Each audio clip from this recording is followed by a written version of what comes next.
संध्या देवी की वंदना अर्चना एवं उपासना हेतु अवसर किया गया।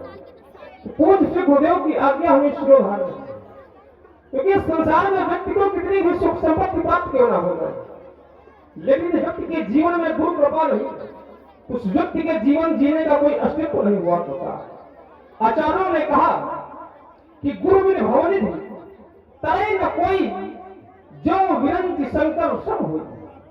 चाहे वो व्यक्ति ब्रह्मा और शंकर के समान शक्तिशाली क्यों ना हो जाए, लेकिन गुरु कृपा नहीं है व्यक्ति के जीवन में, उस व्यक्ति का इस संसार में रहकर के कल्याण होने वाला नहीं। बड़ा ही सौभाग्यशाली होता है वह व्यक्ति जो गुरुदेव भगवान की सेवा करता है, गुरु चरणों से प्रेम करता है। जे गुरुपद अंबुज अनुरागी ते लोकौ वेदौ बड़भागी। लोक और वेद दोनों में बड़भागी होता है वह व्यक्ति कौन?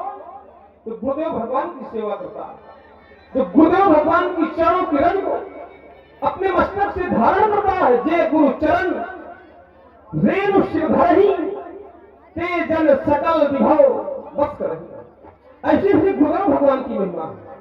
और लक्ष्मण जी इसलिए कह रहा है क्योंकि लक्ष्मण अन्य को देखता है संसार में, और इस संसार में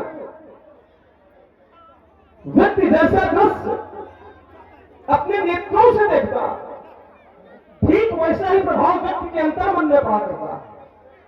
लेकिन वर्तमान समय में विडंबना यह है बप्पू भैया कि लोगों को जो देखना चाहिए वो आजकल लोग देखना नहीं चाहते हैं।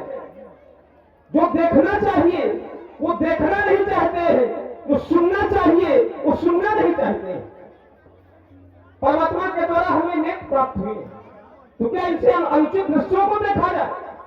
नेत्रों से देखा क्या जाए? तो बोले मन से पूछोगे उत्तर एक ही प्राप्त होगा कि है आंख वह जो प्रभु चरण का दर्शन किया। नेत्र भी वही धन्य है जो परमात्मा का रूप देखने के लिए आयित रहता है। नेत्र हुआ करता है उस संसार में अनुचित दृश्यों को देखना चाहते हैं। लक्ष्मण जी नहीं कहता कि नेत्रों से देखा ना जाए, नेत्रों से देखा जाए, लेकिन देखा क्या जाए? तो हमारे आचार्यों ने कहा कि वर्णक छवि चाहता है सब लोगों, और अवश्य देखिए जो देखा जो देखने योग्य है उसे देखा जाए, लेकिन जो नहीं उसे व्यक्ति को ठीक उसी प्रकार से त्याग देना चाहिए जैसे तजिए चौथ की चंद्र क्रिया। जैसे व्यक्ति को भाद्रपद शुक्ल पक्ष की चतुर्थी का चंद्र दर्शन नहीं करना चाहिए, किया जाता है तो उसका परिणाम हमें अच्छा प्राप्त नहीं होता है। ठीक वैसे ही हम दृश्यों को न देखें जिससे हमारे मन पर, हमारे परिवार पर उनका बुरा प्रभाव पड़े। लक्ष्मण जो देखता तो संसार का प्रत्येक प्राणी देखने लग जाएगा, जो धरती स्वर्ग से बढ़कर हो जाएगी, ऐसा मुझे विश्वास है। लक्ष्मण देखता क्या है कि प्रातः काल उठ कर रघुनाथा माता पिता गुरु ना महिमा था। जिस समय सवेरा होता है बड़े भैया उठकर के माता पिता और गुरुजनों का सम्मान किया करते हैं। क्यों ना करें? क्योंकि हमारा जन्म भी ऐसे देश पर हुआ है जिस देश को भी महाराज माता कहा जाता है। हमारा जन्म ऐसे देश पर हुआ है जहां पर वृक्ष होने पर तुलसी को माता, नदी होने पर गंगा और जमुना को माता, पशु होने पर गाय को भी माता शब्द से संबोधित किया जाता है। इसी मिट्टी के पुत्र अपने अंधे माता पिता को कंधों में बिठा करके चारों तीर्थों की यात्रा करवाते थे। ये थी हमारी संस्कृति, ये हुआ करते थे हमारे संस्कार, ये हुआ करता था परमात्मा की लीला देखने का फल कि पुत्र माता पिता की सेवा किया करते थे। क्यों? क्योंकि माँ के लिए हमारे कवियों ने कह दिया कि माँ की दुआ कभी खाली नहीं जाती, माँ की दुआ कभी खाली नहीं जाती। यह बात उस परमात्मा से भी टाली नहीं जाती।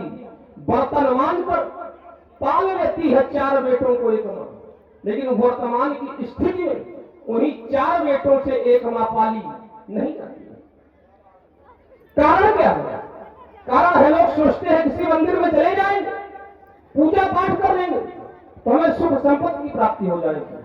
तो गलत सोचते हैं भाइयों, क्योंकि घर में बैठी माता प्रसन्न नहीं है तो मंदिर में बैठी माँ कभी प्रसन्न होने वाली नहीं।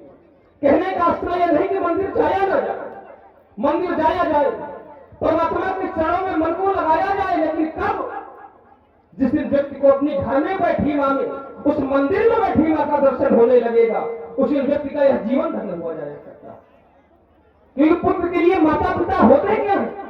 वो आचार्यों ने बताया कि सर्वतीर्थमयी माता सर्वदेव मया पिता मातरम पितरम तस्मात् सर्वतरेन पूज्यते। सभी तीर्थों से बढ़कर मां का स्थान बताया गया, सभी देवताओं से बढ़कर पिता का स्थान बताया गया। तो माता पिता के चरणों को छोड़कर व्यक्ति को नित्य कहीं जाने की कोई आवश्यकता ही नहीं। सुंदर समय संध्या का है, क्योंकि समय भी गतिमान है। समय और समुद्र की लहर कभी व्यक्ति की प्रतीक्षा नहीं किया करती है। प्रत्येक व्यक्ति को समय की प्रतीक्षा करनी पड़ती है। महाप्रभु संध्या के समय में अपने भोले शंकर का ध्यान किया हमने पर विचार करने लगा कि आपने तो शंकर जी का ध्यान किया, पर मैं किसका ध्यान करूं? तो ध्यान भी उसका होता है जो हमसे दूर हो, अपक्ष हो, पर मेरे इष्ट, मेरे आराध्य, मेरे निकट है। आप हमारे ही निकट नहीं, आप तो प्रत्येक जनमानस के निकट है। पर दुर्भाग्य इस मानव का है, लोग जान नहीं पाते। जानता भी वही है जिसको आप जनाते हैं। सोई जाने कि देव जनाई जब जान जाता है तो जानत तुम ही हो जाएगी। मैंने तो आपको बचपन से जाना, तभी तो आचार्यों को लिखना पड़ा कि 12 दे निज हित पति जानी लक्ष्मण राम चरण रत मानी। बंदव राम रघुवर को हे तो कुशाल भान हिम करूं। कुशाल की आकार, भान की आकार, हिमकर की मकार, रकार अकार मकार शब्द बना राम। साधक सिद्ध विमुक्त उदासी कवि कोविद कवच सन्यासी जोगी शूर तापस ज्ञानी धर्म नेत पंडित विज्ञानी। लेकिन तरय नहीं से जे मम स्वामी श्री राम नमामि नमामि नमामि। प्रेम से बोलेंगे प्रभु श्री रामचंद्र की जय। और ये हमारे सम्मानीय श्री अजीत